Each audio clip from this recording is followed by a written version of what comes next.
All right. Yep, let's do it. All right. What's up, everyone, and welcome to another episode of the Fantasy Holics podcast. Today we are talking baseball for the first time. So this is episode 1, and this is going to be the first installment of our mini-series where we break down the fantasy implications of each team. So today we're going to be talking Atlanta Braves. I am here with Rydawg. Ryan, what's going on, bud? What's going on, Jordan? Let's get it done. Let's get her done. We're talking our favorite division tonight, so we're going to save the better teams for later, but we'll kick it off with the Braves. I'm going to go through the projected lineup first, then we'll talk a little bit about their rotation, which I know you're excited about.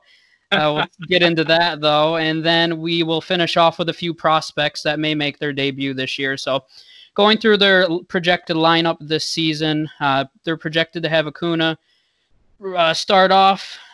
He's currently going about the first pick. It's 1.6 exactly. I think the debate there is him versus Mike Trout.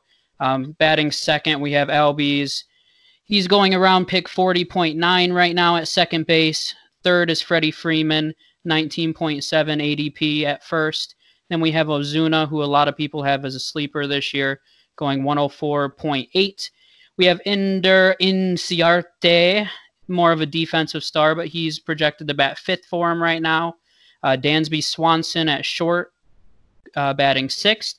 He's going around pick 243.7. We have Johan Camargo at third right now, kind of going undrafted. You'll probably see Austin Riley slot in at third quite a bit as well. And then rounding up the lineup, we have Travis d'Arnaud catching. He's going around pick 240. So why don't you kind of kick it off and tell me who stands out to you? I like Dansby Swanson a lot. I like Swanson and I like Ozuna a lot.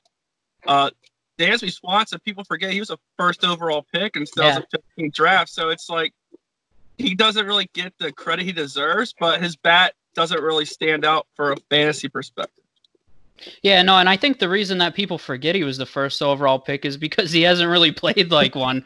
You know, he kind of, the first half of last year, he started to play really well before the All-Star break, and then I think he had an injury in the second half that kind of set him back. But the one thing about shortstop, I'll say for fantasy purposes this year, I think it's a really deep position, and that's why I even struggle a little bit to take guys like Lindor and Turner early. I mean, of course they're studs and they're going to put up their numbers, but I mean, there's so many good shortstops this year. I mean, we're going to talk about even Ahmed Rosario with the Mets. He put up good numbers last year. There's shortstops really deep this season. I agree, and I think the reason Dansby Swanson was a first overall pick, his glove was already pro level. Yeah. When he got drafted, it's just and no one, you can't really put that into perspective for fantasy baseball, of course, because they don't really need defense. But yeah, no, and I mean, he's going to be a guy that probably gets you 15 home runs, 60 to 70 RBIs, somewhere in that range. But I don't know if he puts an entire season together like he did in the first half. He could be even more, but yeah, you're definitely right. And it's the same thing going through their lineup here.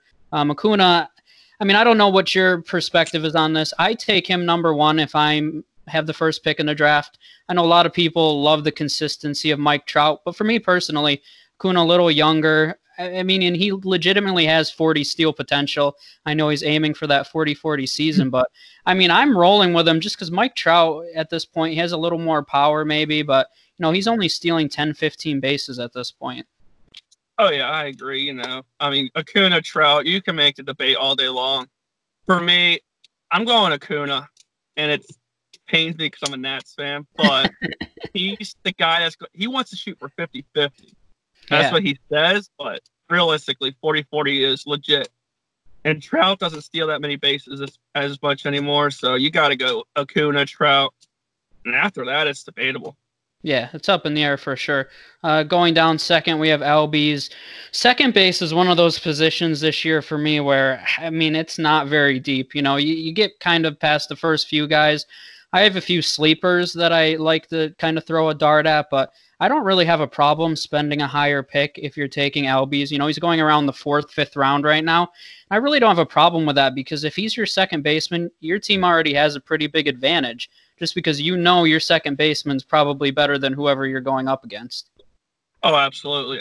He's going, what's he going, 4th round, 5th round? Yeah, right now about pick 40. Pick 40, okay, so you got the late 4th, early 5th. I would spend it on him all day long because after Albies, you got Torres and Whit Merrifield, and you got Herrera after that. It's a huge, huge fall off. Yeah, it's enormous. And I'd say the same thing. Freddie Freeman's batting third in their lineup. He's going around pick 20 right now.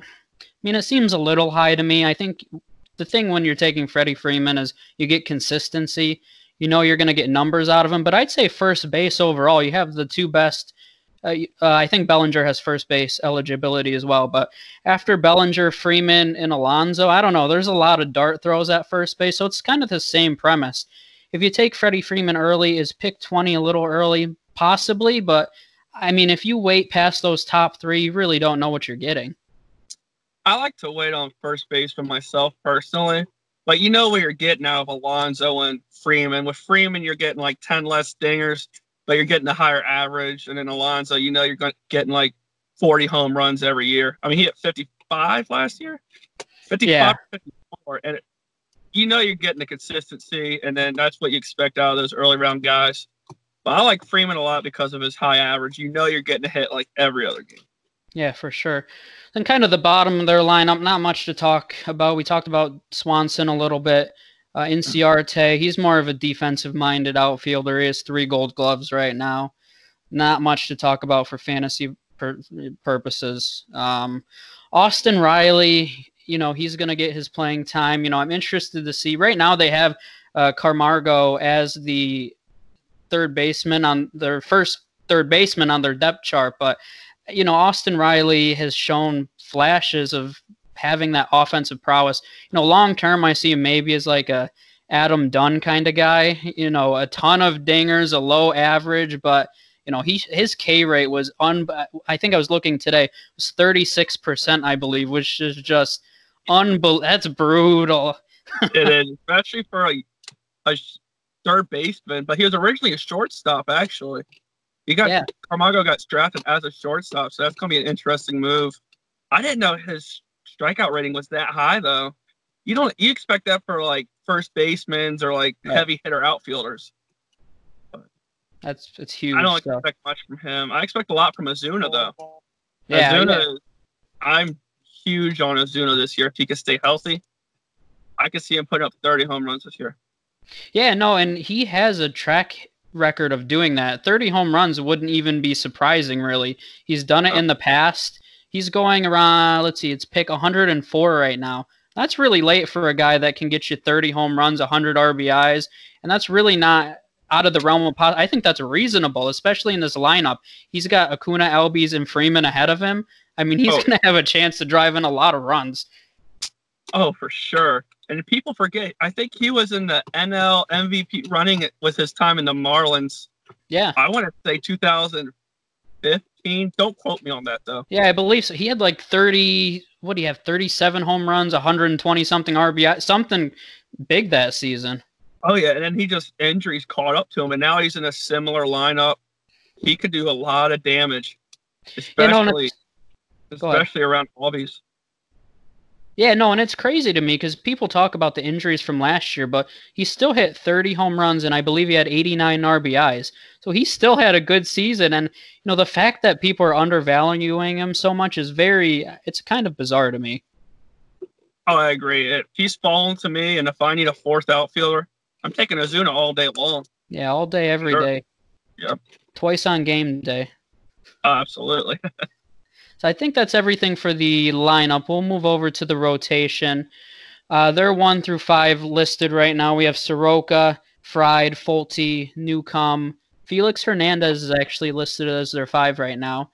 And then they also have Cole Hamels, who is injured, which isn't very surprising. And then they also have Kyle Wright, who's going to be in the mix as well. So I'll let you kick it off. I know this is your boy here. Talk a little bit about Soroka. Well, I'll keep it PG. I do love me my Soroka. His pitch control is outstanding, and I think people don't realize at his young age and the way he has command of his pitch selections is unbelievable. Mm-hmm. He puts the location exactly where he wants it. He doesn't let anything chase. The only thing he needs is a strikeout pitch, and that's all he needs. But he doesn't have help around that rotation either. Yeah, I think my biggest problem, we've all had this discussion in our group chat at length. Obviously, we know we make fun of you that, what does he strike out 5 guys on the entire season? I think you sent a gift the other day in the group chat. I said, oh, was that a picture of his only strikeout of the season? But, so, I mean, we're all aware of the K rate. My biggest problem is where he's going right now. He's going around pick 90, which isn't very high. In that range, you're looking at him as your second to third pitcher. And that's where I kind of struggle with it. We've talked before where there's not many pitchers where they have such a low K rate and they've been able to repeat that success in back-to-back years. Of course, he can be the exception. We've seen Greinke do it in the past. But I guess I'm just a little hesitant. Frankie Montes is going after him right now. Even I think he's pretty similar, in my opinion, to Marcus Stroman, who's going 100 picks later. I'd rather take Stroman 100 picks. 100. Come on. No way. You said it. He's going 90th overall, and you can get your second to third pitcher. Yeah. The value's not there. I agree. The value's not there. And that's what I'm all about the value. If anyone that plays with me for a few seasons, and I think we're playing for the first time in leagues this year, but I'm all about the value of everything. Even if I love a guy's talent, if I don't love the value, I'm not going to go for him. So that's why I don't have Soroka in any leagues. That's probably because you have him in every league. So I didn't have the opportunity to, but, at that pick, if he has another season like he did last year, I'm all in. I'm all for. He has great control, and I think that's one of those things that I always look at pitchers in the minors. It's really hard to fix control issues, especially if it's a mechanical issue. A lot of these guys have probably had similar mechanics most of their careers. So to just fix that overnight, I think it's challenging. So the fact that, what is he, 22, 23? He's still young. And the fact he has it's very promising, but I'm hesitant still. I'll give him the benefit of the doubt right now, though. I give him the benefit of the doubt because his track record in the minor leagues, he's always had a low ERA. Right. That's the minors, of course, but he did it in the majors. I don't see why I can't take him as my third pitcher. Yeah, and I'd say overall the biggest concern I have for the Braves, we talked a little bit, the top half of their lineup is pretty strong. I don't see their rotation overall being strong top to bottom. It's interesting, though. They have a ton of first-round picks. All of these guys, I think Soroka, Fried, Fulte, Newcomb, and Wright were all first-round picks, I believe. Was Anderson a first-rounder? Ian Anderson was as well, yep, and he's coming up. So they have 6 first-round picks all in the mix right now. So, it seems on paper like they'd be good, but you look at Fried, he had 17 wins last year. His K rate's okay. His walk rate went way down last year, which was super promising, but he's going around pick 140 right now. Obviously, if he puts up that win total, that's great value, but based on his overall talent, I don't see a ton of upside there. I don't either. I like Fried a lot. I like how he can get the wins. I like how he has his location. His pitch location's not bad either. Yeah, but he lets a couple pitches go. He likes to get fancy and he likes to get cute on the mound. Yeah, he would have a lower ERA if he would just stick to what works best. But right, yeah, and the same thing when you move through it. You have Fulte. He's going around pick 188. He had that big season 2 years ago, but when you look at a lot of the deep analytics on him, he is by all measures like an average pitcher. I was looking at it, and literally he's like snap dab in the middle of every single category. And I'm like, all right, there's just not much there. And like I said, I always target upside, especially later in the draft. The worst thing that's going to happen when you take a guy at pick 188 is you're going to end up dropping him. So I want to at least take a chance that the guy's going to have some upside. Oh, I agree. He offers a ceiling for sure, but he's also a guy that got sent down too in July. Yeah, he did. I think one of those prospects makes a call up. Ian Anderson or Wright. Yeah. They shouldn't have got rid of Colby Allard. He looked really decent in Texas last year. Yeah, he did. We'll see what happens. Then you got Newcomb, who's had a really... I believe you were the one that wrote the article recently about Newcomb, correct? He is. I did, yes. And he is having a really good spring training. He had one good season. He had a 3.2 ERA. I think he had 15 wins. And his strikeout rating was around 7.8 or 8. his K9. Yeah. I like Newcomb a lot, but his consistency is an issue, and it's the same with his pitch control. So there's not a lot of pitchers at a young age, like you said, that can control their command so well. Right.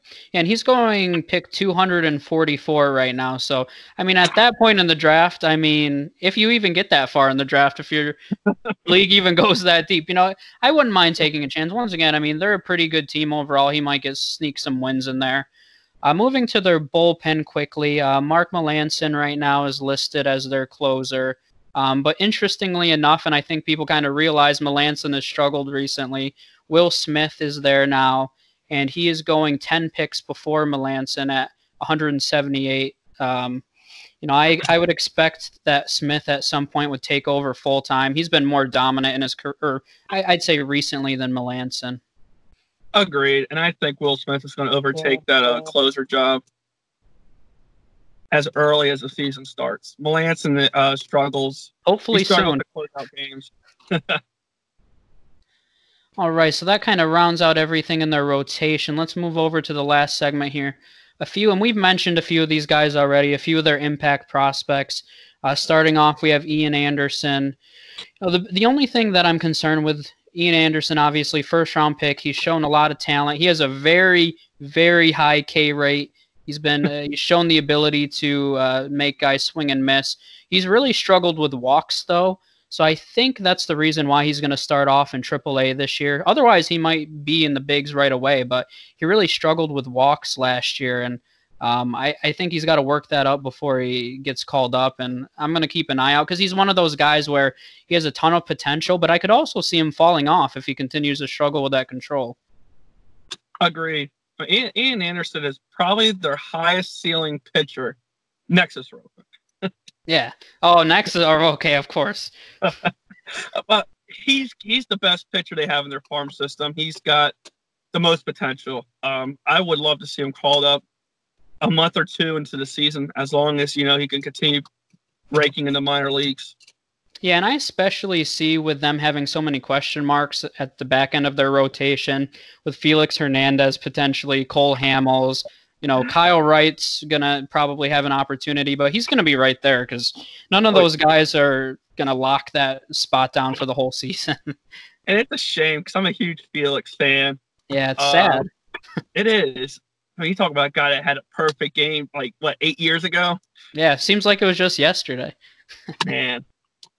I think he's only 32 as well. That's the worst. Yeah, that's the thing. He fell off really quickly. I mean, he was one of the best pitchers in all of baseball for years, obviously. And then all of a sudden, I think I woke up and he was out of the league. It's like, where'd he go?